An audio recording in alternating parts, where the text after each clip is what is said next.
To create a pitch, click Pitches. Click Create Pitch. Click in the Name field. Enter a name for this pitch. Click in the Description field. Enter a description for this pitch. A pitch can be made using a pitch map or even without using one. In this demo, we will not use a pitch map, so we will not toggle the Use a Pitch Map button. Note that a pitch can be made a model pitch. A model pitch is like a template and cannot by itself be sent to prospects. They are only used to create other pitches.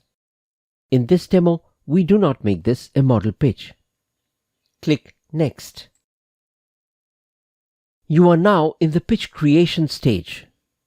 All files we have uploaded are now available to create the pitch. Files can be filtered by type or by folders.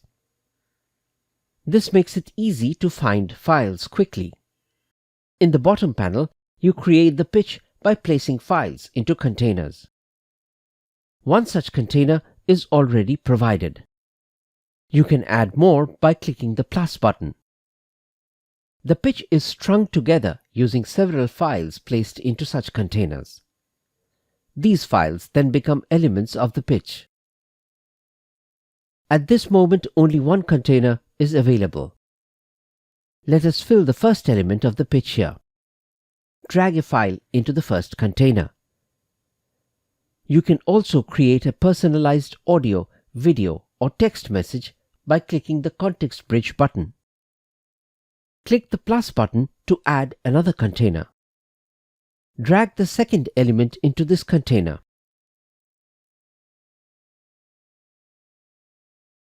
Continue the process by adding more containers and filling them with elements of the pitch. You can even add elements within the flow. Click a plus button in the middle of the flow to add a container.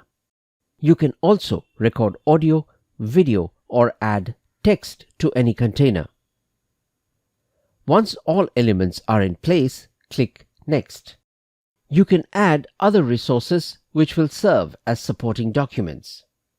These will not appear in your pitch flow, but the customer can access them for viewing. Technical specifications, price lists, engineering drawings, and floor plans are examples of support documents, since these need not be a part of your main pitch but are necessary to give the customer the whole picture. While adding resources, you will have to store them under folders. Click the Folder field. You can create a new folder by typing a new name and clicking plus, or you can choose an existing folder from the drop-down. In this demo, we select a folder. From the Files repository, select a folder. Drag a file into the drop area to add it to resources. You may keep adding more resources under appropriate folders. Once done, click Next. You can take feedback from the client through a discovery form. This discovery form appears at the end of the sales pitch. These questionnaires are made separately and stored on the system. To complete the pitch, you simply add a pre-made discovery form. Click and choose a form. You see a preview. If you wish to change to another form, simply select another. The last form selected is added to the pitch. Click Done. You can preview the pitch by clicking the Preview button. The preview opens in a new tab. To finish the pitch creation process, click Finish and save.